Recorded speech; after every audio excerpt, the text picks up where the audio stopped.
Hey, be sure to visit my website, SaraACarter.com, SaraACarter.com for all the latest reporting and stories.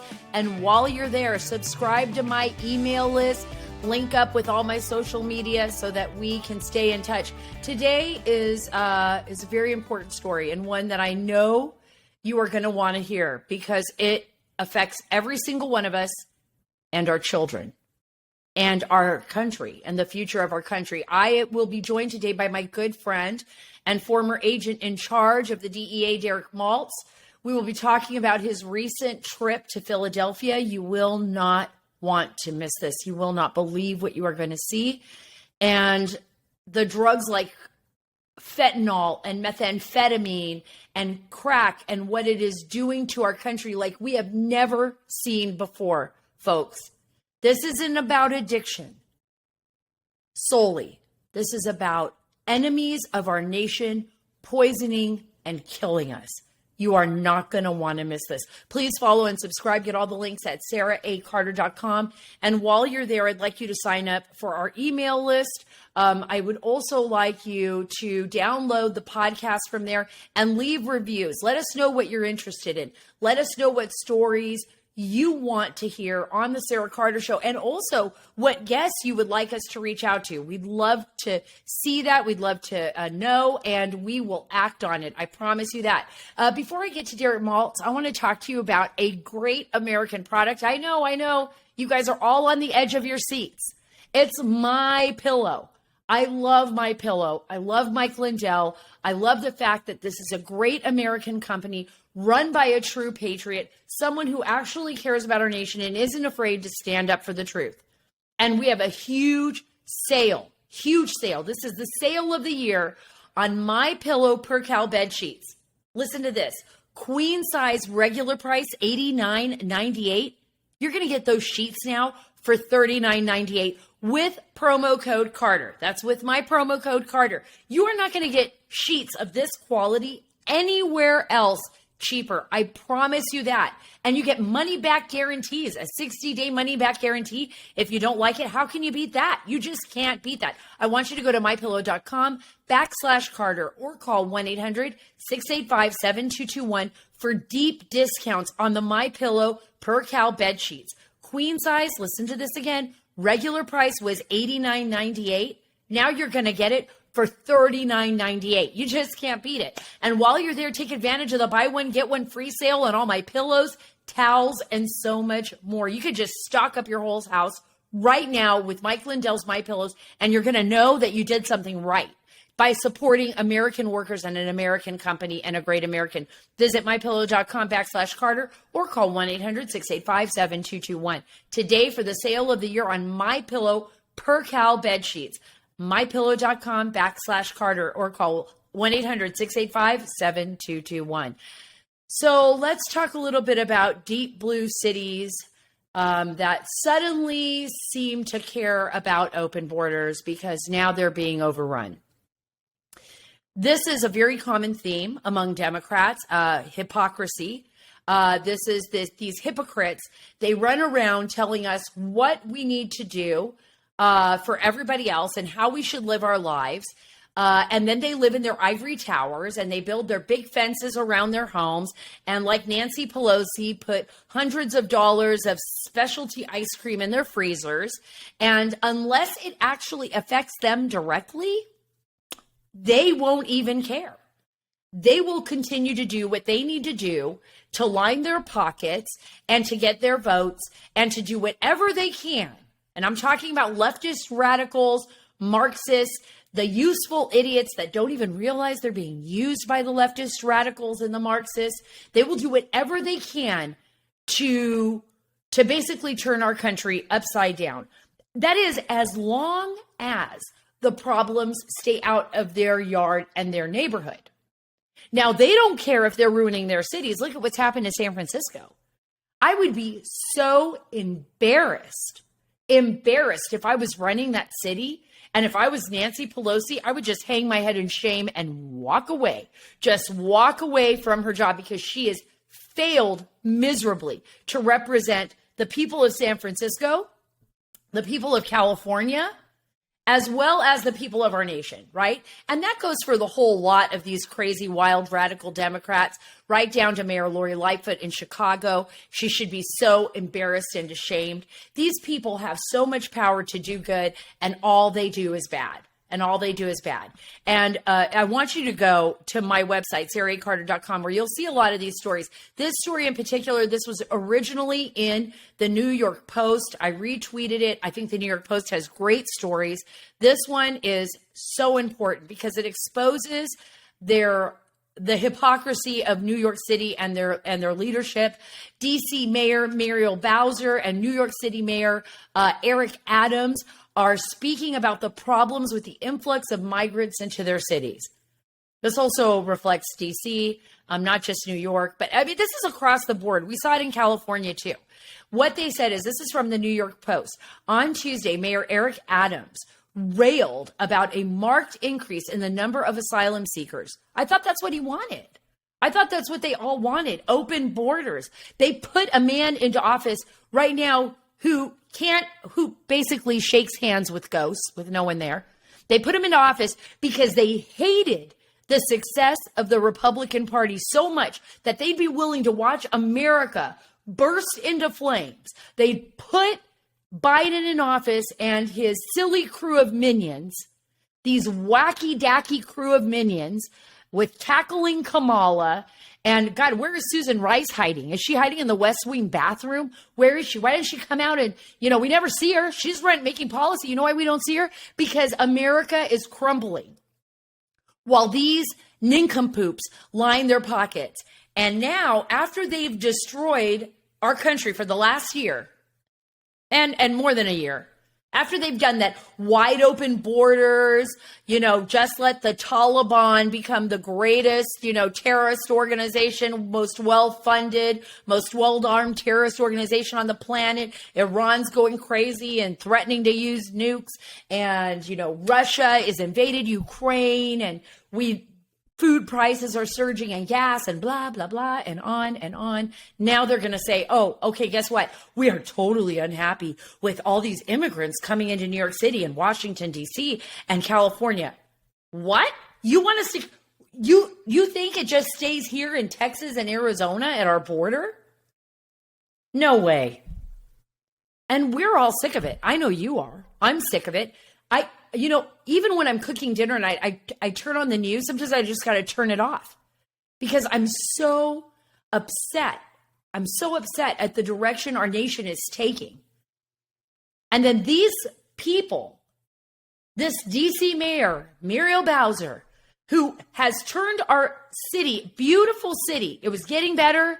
It was looking good for the most part. It wasn't perfect. I get that, but it was better. Has now just turned into a more than a mess than I've ever seen before. With homelessness and drug usage. Just wait until you hear Derek Maltz.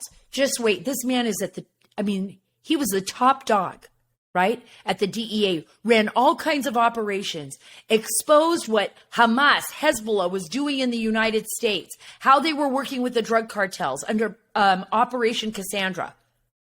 He exposed what China is doing. He's working now to save the lives of your children, my children. And I will do everything I can to help support him in that. As we are being poisoned, because why? Our border is wide open. And Eric Adams has the gall, and Nancy Pelosi has the gall, and these people have the gall to tell us how we should live our lives. And then when it affects them, They cry about it. They complain about it. I couldn't believe it. New York is legally required, listen to this, to provide shelter to anyone who needs it. That's their policy, no matter their background.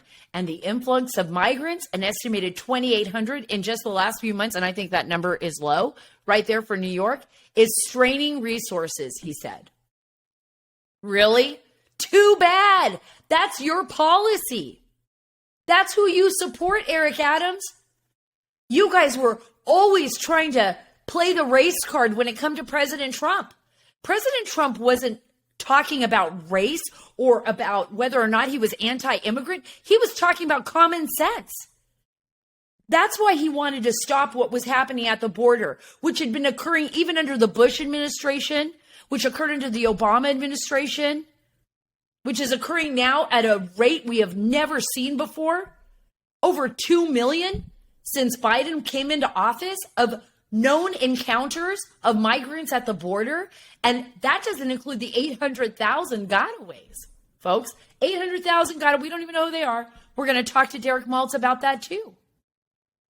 I am sending and I am warning everyone, sending a message and warning everyone based on the people that I speak to, right? And these are a lot of sources. These are people in government, people that work in intelligence apparatus, people that work in our law enforcement, federal law enforcement, local law enforcement community. I am sending you a message with all of these podcasts. Get ready. Protect your family. Don't allow these nincompoop hypocrites in Washington to destroy this great nation. Vote them out of office this November. Vote them out. Vote them out of office. They do not deserve to represent you. You are their boss. You can fire them. This is a joke. Sorry, Eric Adams. Sorry, Muriel Bowser. Sorry that you don't like this. Sorry that you don't like this. Here he is. I want to play this quick clip before I get to Derek Maltz, talking about the burden of these illegal migrants on New Yorkers. This is a real burden on New Yorkers as we're trying to do the right thing. We already, as I stated, we already have an overburdened shelter system. So now we're talking about, as you stated, food, clothing, school. This is going to impact our schools because we do not turn away individuals because they're undocumented. Translation services. There's just a whole host of things that this is going to produce, and that's why we need help in getting this done, and we need the right coordination to make it happen. Yeah, reality sucks, doesn't it, Mayor? And you know what? Whenever Republicans, even, me, others have talked about that publicly, have made those same arguments, guess what happens?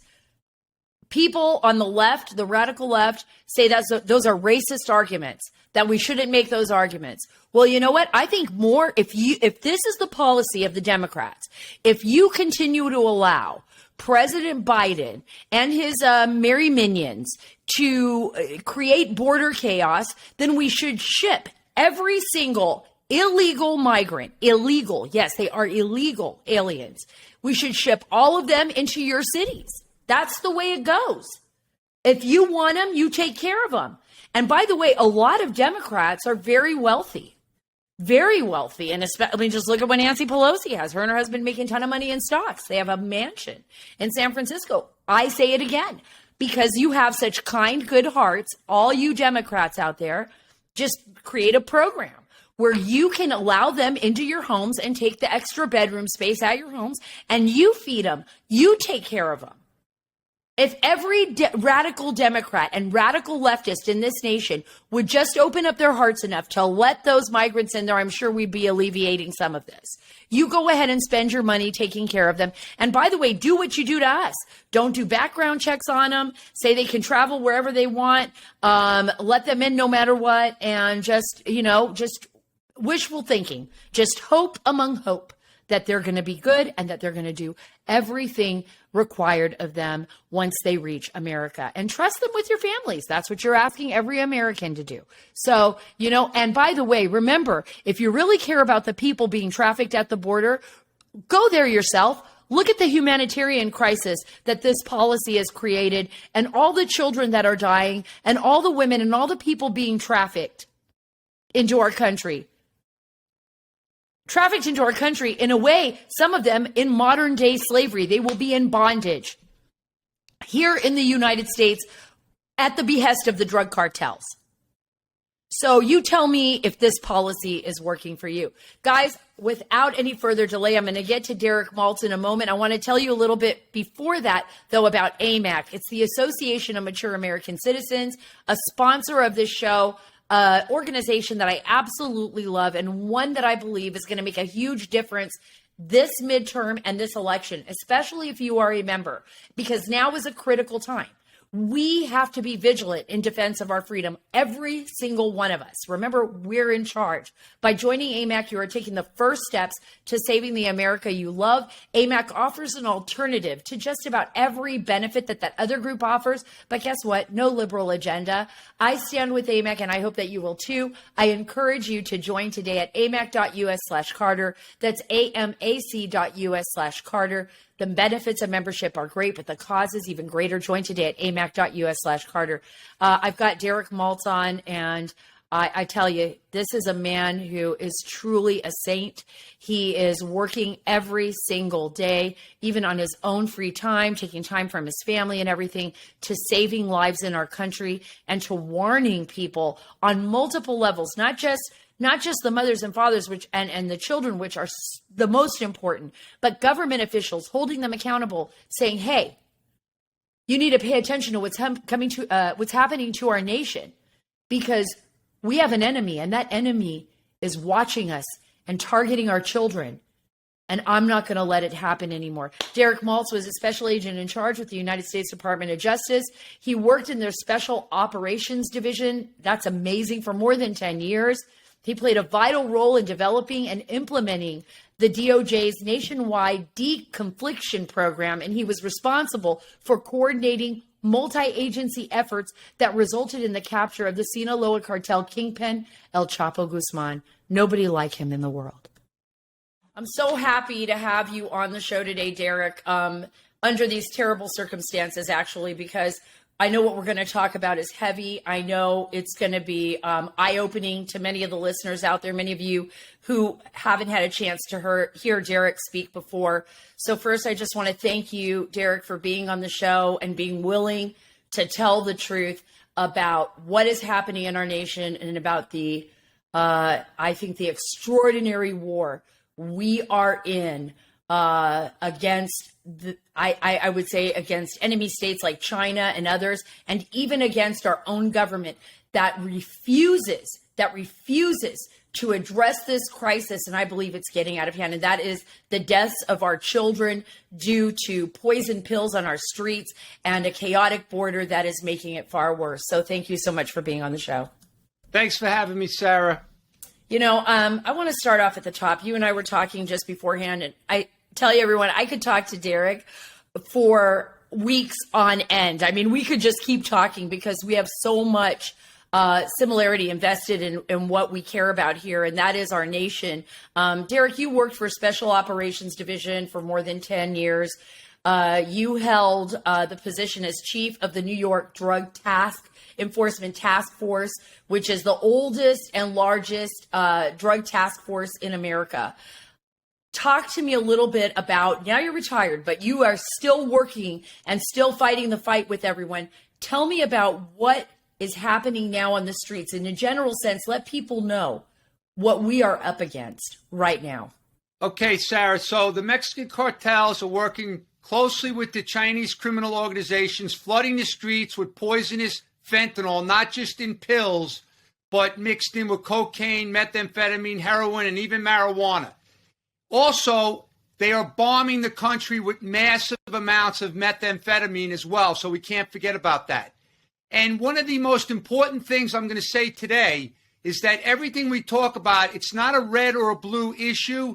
It's red, white, and blue because it's impacting all Americans. It's not about politics, because the bottom line is people from all socioeconomic classes, races, and colors, they're all being impacted.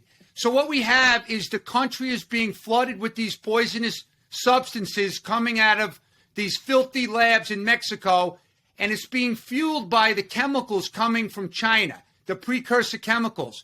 You know, as Congressman McCall recently stated, that this is a great foreign policy for China to send fentanyl into America.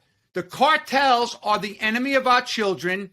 They are basically taking advantage of the weak security at the border and the vulnerabilities. They are operating like a global terrorist organization. They're killing more Americans than any terrorist organization that I'm aware of in the history of this country. We're losing 9,000 Americans a month. Every 5 minutes, we're losing somebody. Families are waking up devastated every single day. Some kids as young as 13 years old, they go up to the room. The parent finds the kid blue, dead in the bedroom because they don't know what they're taking. So we're not talking about a drug overdose crisis. We're talking about a poisoning crisis of American people from our adversaries around the world. But Sara, the other thing that people don't realize is that the cartels are a multi-billion-dollar enterprise, but right now they've employed a very strategic, creative, and deceptive marketing campaign geared towards the kids. So they've crossed the line now more than ever before. We have never seen this before. And that's really, really important. The social media companies are enhancing the ability of these kids to get the drugs. The cartels are entering the kids' bedrooms. That's the bottom line, through the internet. And the other thing, Sara, is we have pill production labs in America as well. So we have kids that don't want to go to work anymore, millennial kids, that are buying powder from these different, cartel reps in America. They bring the powder into their house. They buy pill machines online. They get the dyes. They get the coloring. And they make these pills to look just like Adderall, oxycodone, Percocet, Xanax. And they're deceiving the kids. And they're making a fortune. Right. They're making a fortune. So one example, one of these pill presses could, make 7,000 to 10,000 of these pills an hour times $20 a pill in the street. That's $140,000 an hour times 8 hours. So the profit potential is huge, but unfortunately, death and destruction all over the country. Let me ask you this. You brought up a point that you and I for years have talked about, and I think people need to understand this, and I want to reinforce what Derek just said. Well, there were a lot of things that you said that I think are important here. One is that they go into your child's bedroom. So right now with social media, the internet, everything, the access, our iPhones, our Samsungs, whatever you got, whatever smartphone you have, whatever laptop you have, if your child is going up in their room and you have no idea what they are doing on that phone late at night or in that laptop, you don't have any idea what they're doing, but the drug cartels and every enemy of the United States has every idea of what they are doing, and they are intentionally doing it and trying to get your child. The big point that you made here, and I think we've got to pay attention to this, is that the Chinese are moving those precursor chemicals into Mexico. They're emboldening the Mexican drug cartels. The Mexican drug cartels are super powerful organizations now that are in cahoots with the Chinese. And the Chinese, this is my opinion, Derek, you don't have to agree with me on this.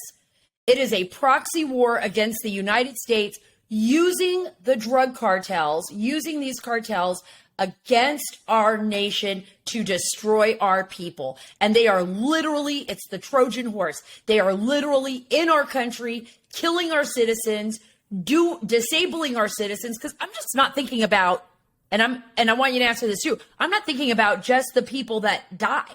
But what about the people that are injured and left maimed and injured forever because of these drug usage? Right? Well, Sara, first of all, I have been literally calling this a chemical weapon attack for many years, and you're right. It's part of unrestricted warfare out of China. The synthetic drug production and bombing in our cities has gone on a long time. The fentanyl deaths started around 2012, 2013 in America. That's when we started seeing the cartels' involvement with the Chinese criminals. But you got to remember, the Chinese chemical brokers have been involved in providing precursor chemicals to the Mexican cartels for many, many years.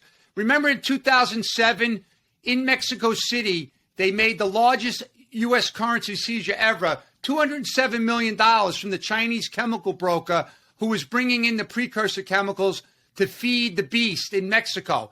And he was Chinese. He lived in Las Vegas. But when we saw that amount of money, we knew it was off the charts as far as the volume. And that's why right now they have such good relations with the Chinese transnational criminals, because they've been doing business forever. But here's the thing.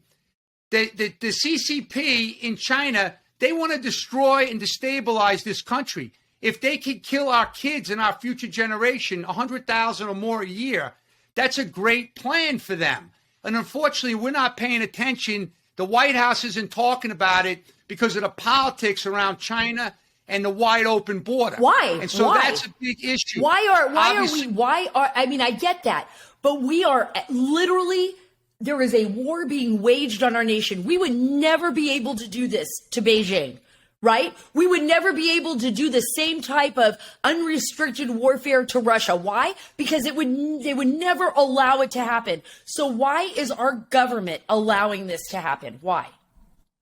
Well, the thing is that's the number one question I get from the families. As you know, Sarah, I work closely with the Lost Forces of Fentanyl and many of the groups, many of the family members.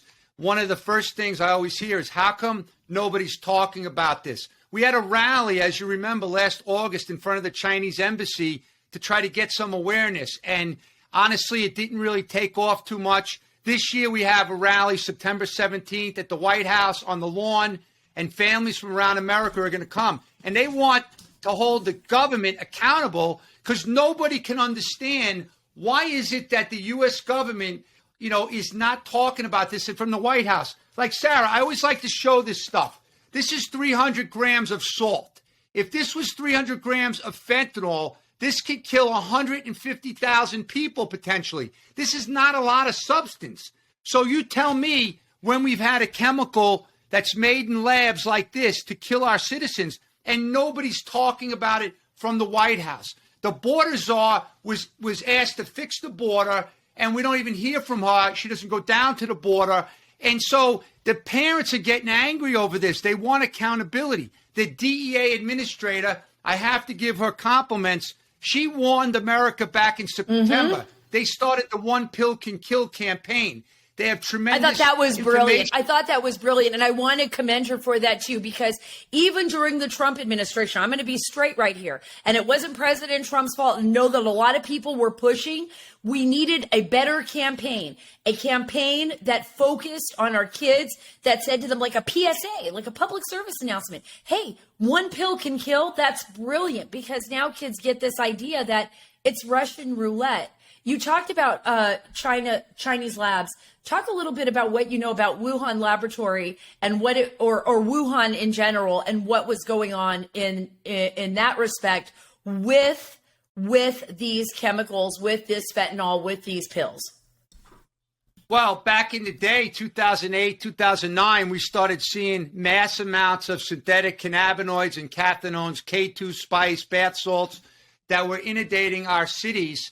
And we started seeing, incredible emergency room calls, admissions. We started seeing, respiratory issues, deaths, and no one knew what it was. But it was these chemical substances made in these labs, the Wuhan-style labs, and some labs along the river.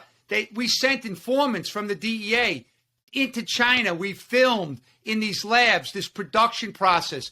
They have so many chemical companies in China. So over time, they switched from those synthetic drugs to other synthetic drugs like fentanyl. And we started seeing this explosion of deaths with fentanyl. We had an operation in 2014. We briefed former Attorney General Holder, called Operation Deadly Merchant.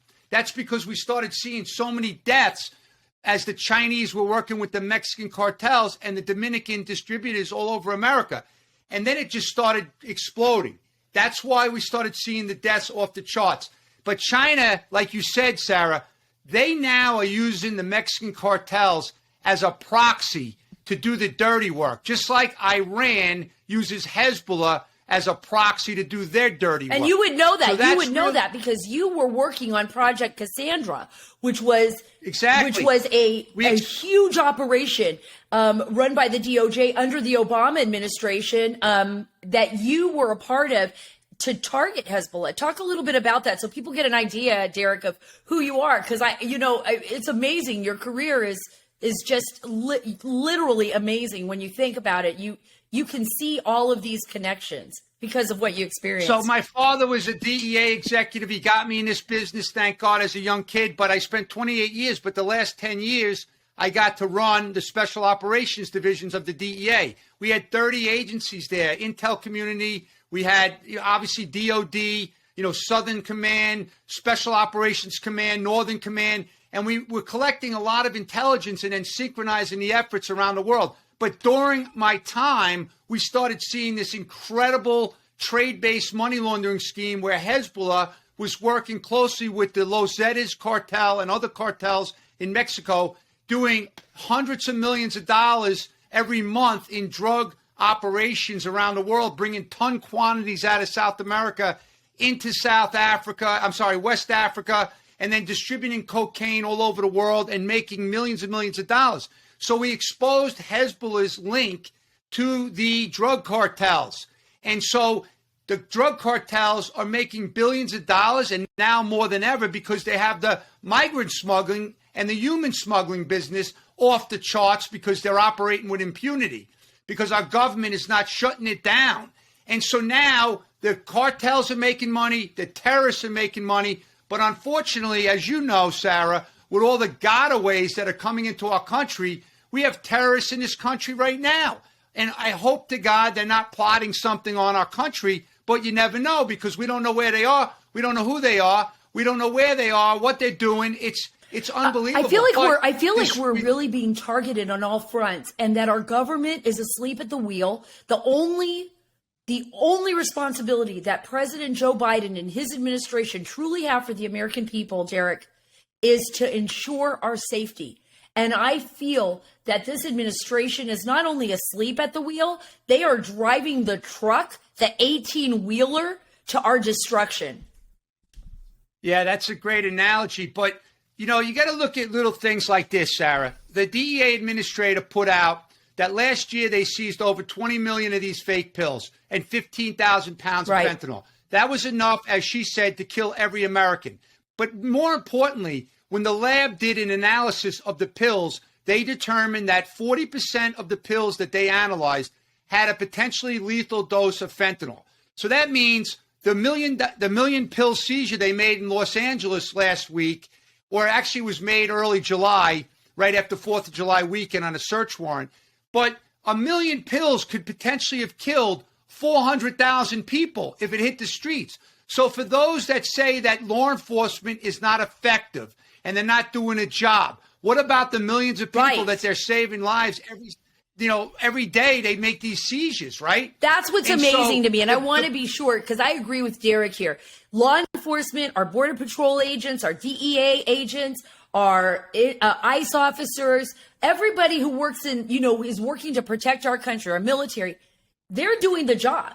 They're doing the job even with their hands tied behind their backs, even when resources are tight, even when people are bad-mouthing them. They are out there every single day putting their lives on the line. And they've got families. They want to come home at the end of the day. They want to protect their children and their children's friends.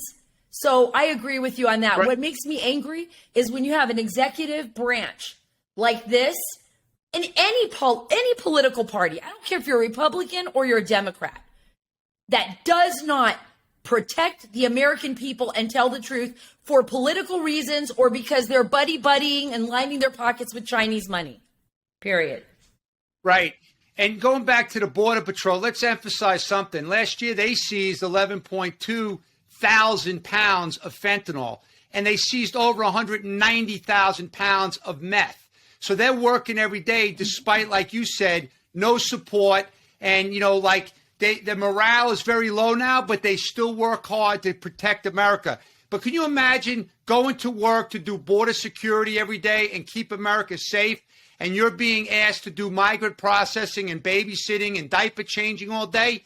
That's terrible. But they're still working hard and they're still doing a good job to keep Americans safe. But unfortunately, they're getting no support. They're working hard like you are. I mean, because even after your retirement, you have been an advisor to the presidents. You have worked with the DEA. You're continuing to work. And you were just actually out on the streets in Philadelphia. I was just stunned, Derek, when you sent me these videos. We have 2 videos from your trip. This is shocking footage of like just open air drug use. It doesn't even look like our nation anymore. It appears to be, and I've seen this myself in other cities, but it appears to be like The Walking Dead. I want you to take a look at this, the clip that you sent me, and then if you can respond to what you're seeing here, what you saw. So first Here of it all, comes. I mean, it reminded me of going into a war zone like Afghanistan. But this was just hundreds of people lined up on the streets, all with needles in their hand. They were sticking needles in their neck, in their feet, in their ribs, in their every part of their body, their arms, they're underneath their arms. I never seen anything like it. I've been doing this business many years. I mean, I did a lot of heroin cases when I was in the DEA in New York. You ever see this? And there was Did you ever see this? I've never, ever seen this in my life. I'm stunned. My life has been changed from this trip this week into Philadelphia. And the mayor should be ashamed. Mayor Kenny, who's celebrating, with his assistant last year or whenever it was when they passed sanctuary city laws. But what about these poor people? We're sending billions of dollars to Ukraine and other parts of the world, which I understand. But what about these people that are desperately needing help on the streets all over the country? I'm looking at this right now with you. I'm looking at this video. And for everyone who's just listening, we're going to have this up on YouTube. So you can go onto YouTube and see Derek's videos up there. These are videos that he filmed with a friend of his. I mean, it is terrifying what I'm seeing. People getting needles in their necks. A young girl, what was she? She had the needle right there in her hand, didn't she? And she was trying to hide it. What happened was, Sara, she was using a mirror and she was trying to make sure she can get the needle in the right spot in the neck. And I tried to film it, but there was a lot of people on the street, so we had to be careful. How dangerous is this when you're filming. out on the streets here in Philly? It's called the Badlands for a reason. It's the Badlands of Kensington, Philadelphia. And I've watched stuff in this area for 20 years now, but nothing like this. I've never seen this I've in my never life. seen that in my life either. We have one more clip. I want to play this other clip for you, and then I want you to respond after the clip plays. Could you guys go ahead and play that? Only in America. Here in Kensington, the bus stops are actually homeless shelters. Look at this house. All this garbage. Down on the ground. Right here in Kensington, you see them just sitting around, shooting up needles right on the street. Open air, passed out with needles in their arms. Passed out. Nobody's doing nothing about it. Where's the mayor of Philadelphia? Kensington Ave. This is the heart of Kensington. But that little scene over there is almost every quarter in this mile radius, east, west, north, and south. Almost every corner looks like that. He'll be in that position for a hour. He won't fall, though. He will not fall, but he's all high on fentanyl. Yep, and he can't stand up straight. I don't know what it does to your nerves or whatever. However, that's what part of the zombie effect, I guess. It does look like Zombieland, and it makes me want to cry because these are people's children. These aren't just junkies on the street. These were once young kids with big hopes and dreams and who have families and loved ones, and and it's spreading like a virus across our nation. And you're screaming off the mountaintops with these parents who have lost their kids and saying, "Wake up, America." Are people waking up?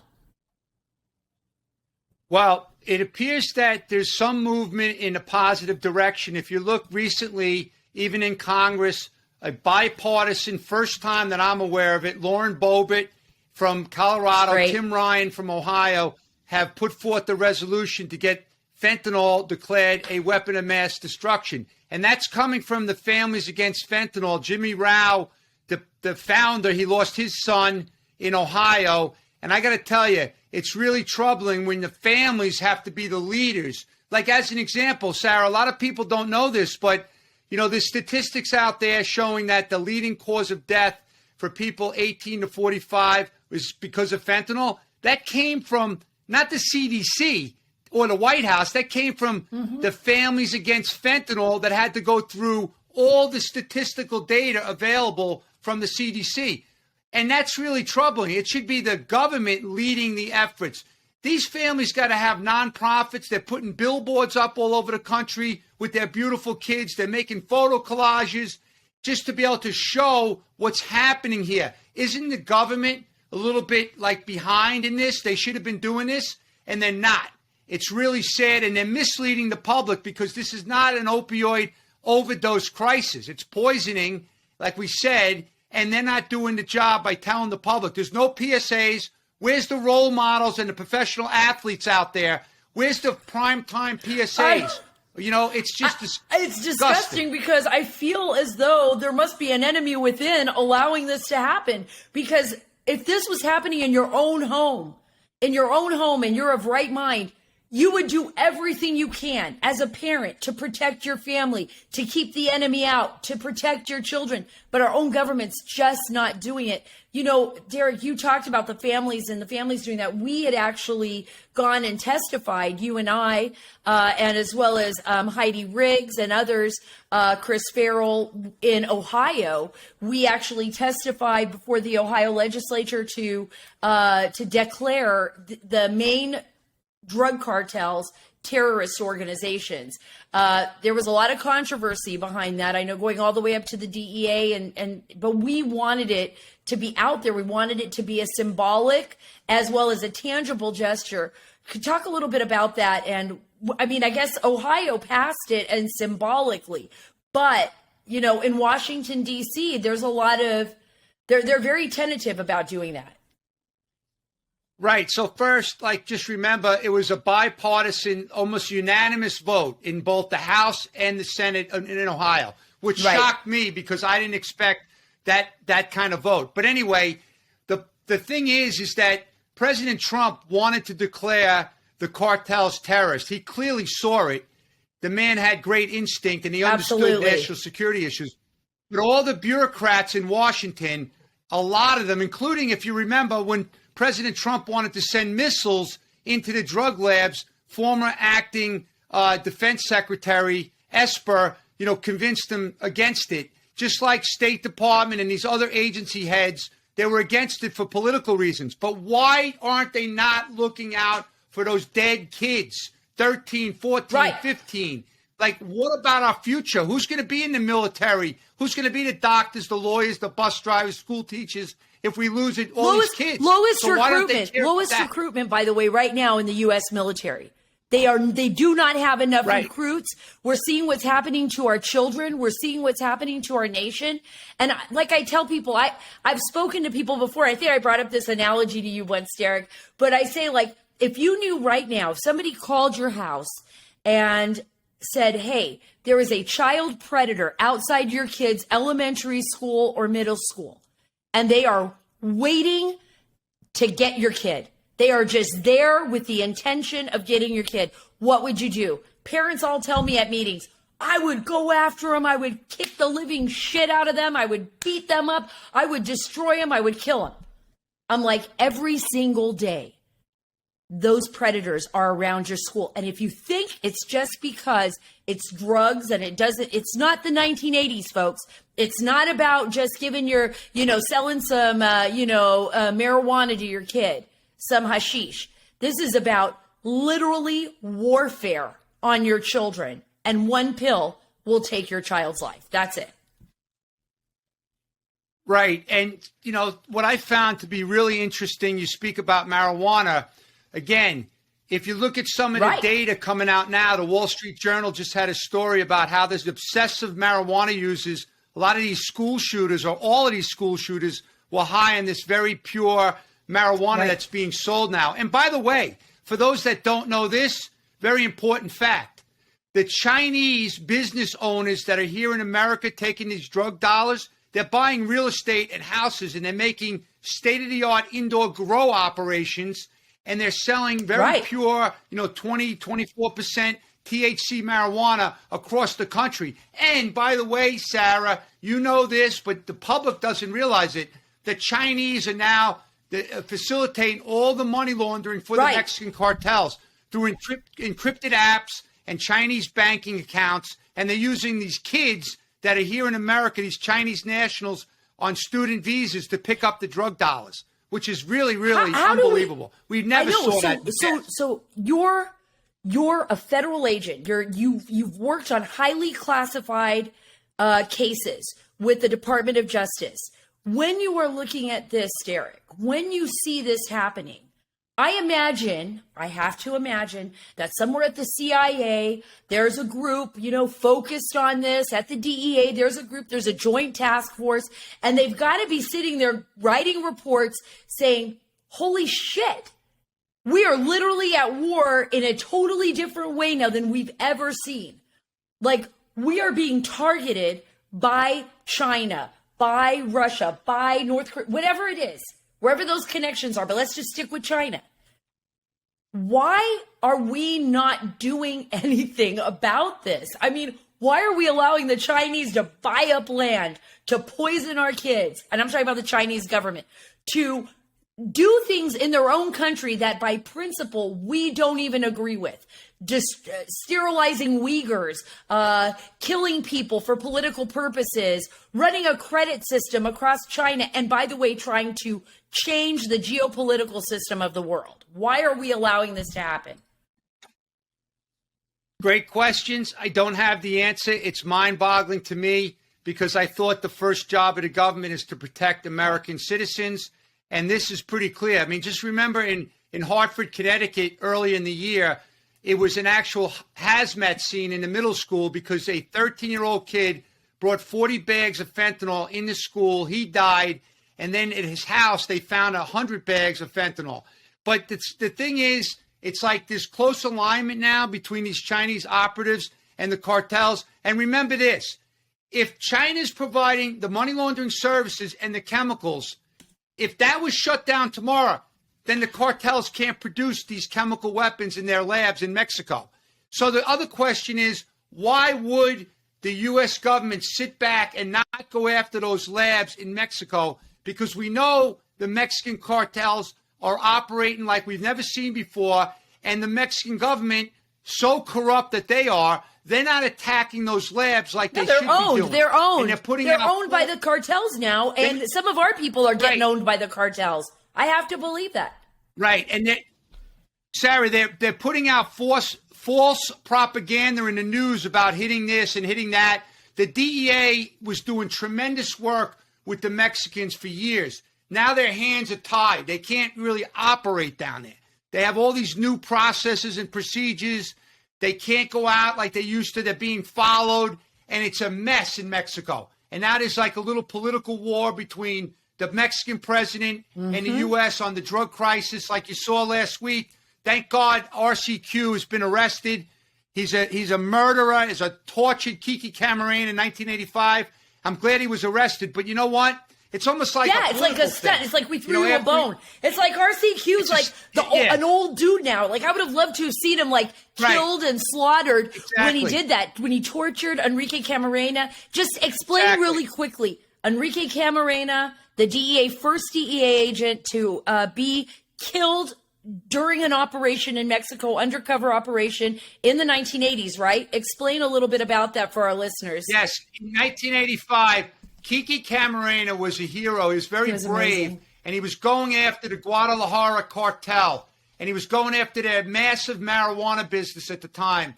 And he crossed the line with RCQ, okay? And this guy was a animal, right, for lack of better terms. And so they captured Kiki, they set him up, they tortured him for a while in a location, and then they killed him. And his poor family had to live with this since 1985. They eventually arrested him in Mexico, but then he was released on some technicalities in the Mexican court. He's been a leader in the cartels forever. He's been responsible for, sending poison into our country forever. They finally arrested him like last week or whenever it was, and hopefully we'll get him back in American court. But yes, it's a big moment, and DEA is ecstatic. We're all happy. We're proud of the Mexican Marines, who, by the way, they lost 14 in their operation when the helicopter crashed after the operation was done. But the reality is that we got to go after Chapo Guzman's sons. They're young. They're the ones using the social media. We got to go after the other cartel, Jalisco cartel, okay? they're out there, and they're the ones bombing our country right now. Okay, RCQ's been on the run. And what for about many years. Generación? What about Nuevo Generación? I mean, and El Menche and all of these different guys that are rising to power. I mean, I think sometimes they're done with the old guy. I mean, I think there's like some kind of a deal like where they're like, okay, you lived your life. Yeah, here 100%. You go. Here's a bone. And now we're taking over, right? Right. Exactly. You're 100% right. I couldn't have said it better, Sarah. It's kind of like a game that they play, just like this public relations stunt that they're coming out of Mexico. They're making so much money. These Mexican government leaders are getting paid off. Remember, look at Central America. Like, our government wants to keep giving them more money. We have the former president right now was just extradited. He's in jail in New York. His brother, Tony Hernandez, was convicted with 185-ton cocaine conspiracy with the Sinaloa cartel and Chapo. The head of the anti-narcotics police force is in jail. We previously arrested the defense minister, Salvatore Cienfuegos, and had him in custody until they let him go back. We have Garcia Luna in jail for he was the head of public security. There's corruption everywhere. The economy's booming down there because of the drug cartels. So they don't want to stop the business. But our State Department wants to say this is the greatest trading partner. But what about our kids? What about our kids? What about what's happening across the board in our hemisphere? I mean, we're going to lose. We have so much potential in the Western Hemisphere to be the greatest geopolitical giant on planet Earth. We've got resources. We've got oil and vacation and southern hotspots and except what do we not have going for us? Any kind of leadership, any kind of common sense or sensibility. We've got countries under the thumb of the drug cartel. And by the way, I still believe, Derek, that some of the people here on our side of the border are under the thumb of the drug cartel, because I always find it very difficult to believe that it's just so easy to ignore for so many of them. There's money, there's favoritism, there's like, don't tread on my turf and you'll get some of this, even if it's not directly drug related on the outside. One of the last questions I want to ask you, and it's because I know I told you guys I could talk to Derek forever. This is probably going to be the whole podcast because I could just talk to him forever, is the supply chain. And I don't think people have a really good idea of how a drug supply chain works. I talk about transit routes and how, the cartels fight over, special areas of the border. They control areas of the border to move their supplies in. But from the beginning to the end, can you kind of give like a brief synopsis of what a supply chain is and then how it's distributed across, I know I'm asking a big question, across the United States? Well, for one, when we talk about fentanyl and meth, because those are the two most important drugs to talk about now, the chemicals, the precursor chemicals are coming out of Asia, predominantly China, right? China's producing these chemicals in their labs all over the place, and they have containers. They ship the containers to the ports in Mexico. The ports are so corrupt, and the cartels own the ports, that the chemicals come in with no problem. They go to their lab operations. They have industrial-sized labs, like for meth. They're producing ton quantities every couple of days because they have a steady supply of the precursors. They have the chemists down there. They have all the operatives they need. They make the stuff, and then they blitz the border. They get their routes into California, into Arizona, and into Texas. And what they do is they use these transportation networks, tractor trailers. They use their tunnel systems. They use rail cars. They actually have incredible hidden compartments in all these different conveyances. They use airport security. They infiltrate the airports. They use, cargo jets. They use, the commercial airlines. They use private planes. They will do anything possible to get this stuff. They use cars. They use couriers.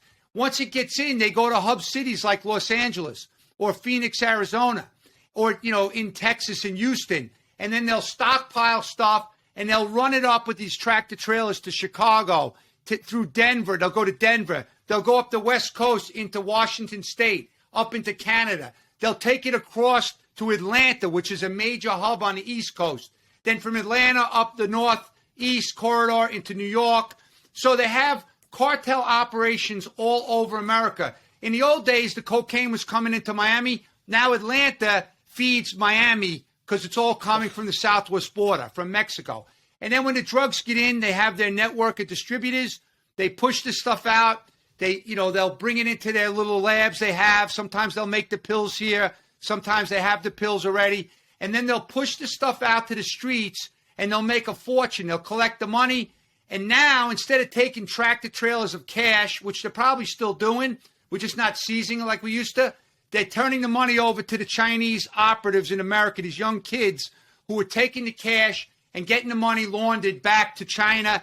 And then they do the trade-based money laundering where they buy consumer goods in China and they ship the goods down to Mexico and they sell the goods in the flea markets and the fairs. And then the drug traffickers get paid instantly. And so they have a very, very complex, sophisticated scheme going, very difficult to penetrate. They're using WeChat. They're using Chinese banking apps. They're not putting the large sums of cash in the U.S. banks like they used to, which was much easier to track. But another thing, too, Sarah, the outdated laws in America on communication exploitation, when they're using encrypted apps that are made all over the world, U.S. law enforcement, even when they have a court order, they have a difficult time, tracking and infiltrating these criminal networks. So the bad guys take complete advantage of not only the weak border, okay, but they take complete advantage of the vulnerabilities in our, investigative techniques as well. So it's an absolute nightmare. I could go on all day and get into the weeds of it, but they are very complex, very sophisticated, use all tools available to them. They don't have a bureaucracy. They don't have any resource constraints. They don't have any rules and attorneys overseeing what they do.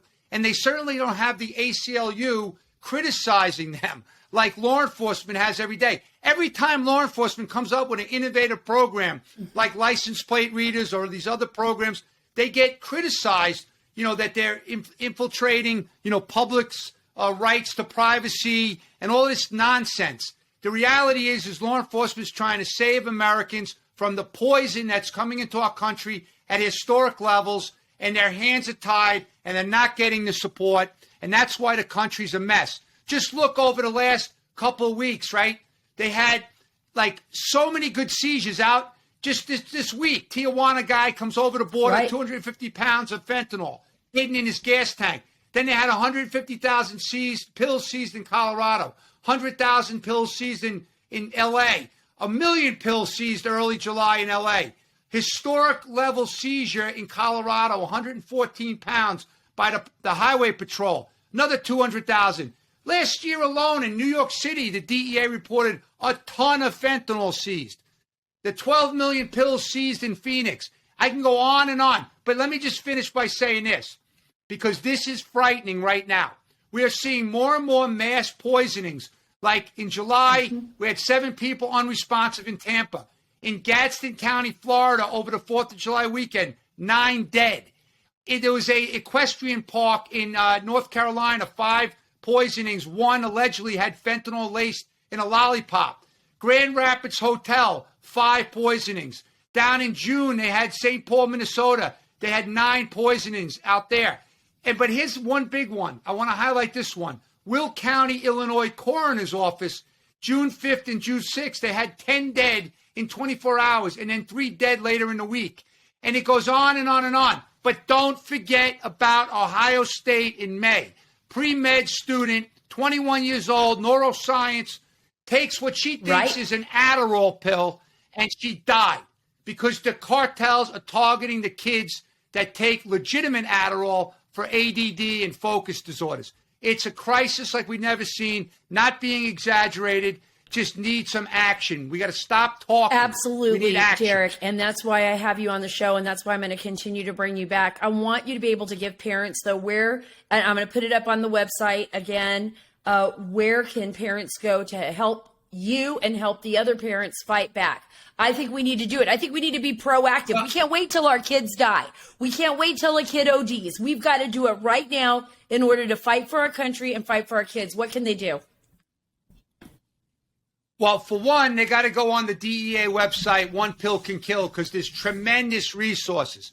There's family fentanyl groups like Lost Voices of Fentanyl, the Fentanyl Coalition, There's other, advocates like Song for Charlie in California. You got Voices for Awareness in Colorado. There's so many great Americans that are establishing nonprofits, Demand Zero in Connecticut.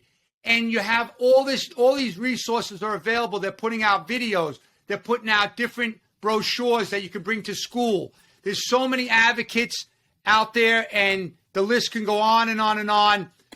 But it's really sad because the government's That's right. not And doing guys, their job. if you want to see the documentary we did in 2018, go to www.thedarkwire.com. That's thedarkwire.com to see Derek Maltz in the video that we did, documentary called Not in Vain, V-E-I-N, Not in Vain, V-E-I-N. And it's gotten so much worse since then, but I think it's a good overview of what we are dealing with right now. And that's why we're working on multiple projects to let the public know. Derek, I can't thank you enough for being a part of the show. I took up all your time. I know I did, but I think this is the most important story of our time. I really do believe we are in a war right now, a proxy war, and our country is being poisoned. And this is not about addiction. This is about a battle and a war against our nation. So thank you for being with me. It was great having Derek Maltz on. I'm going to be bringing him on for future shows. We have got a lot. I mean, I know I dumped a lot on you. There are a lot of details. We could do shows on each single one of those and break those down. And I promise you that I will. You guys, we got to be here for each other. We are the army that is going to save our children. It's going to be up to us, every single one of us, and to our, and to the people in our communities. And we've got to hold those people accountable that are not doing the job to protect our nation. And we've got to vote them out of office. And we've got to speak out and not be afraid to speak out. Stand up for what you believe in. And remember, there are monsters out there and they are willing to target your children. And you better be the one to stand up and fight for their lives, because nobody else can do it like you. Remember where you could go. We're going to have that up on SaraACarter.com on my website, links to where you can go to get help if you need help or if your children need help. And again, it's up to each and every one of us. Thank you for being a part of the Sara Carter Show. God bless you. God bless our great nation. And you know what? Let's do it together. This is not, just like Derek Maltz said, this is not about whether we're Democrats or Republicans. This is about red, white, and blue. Let's do something together to save our children.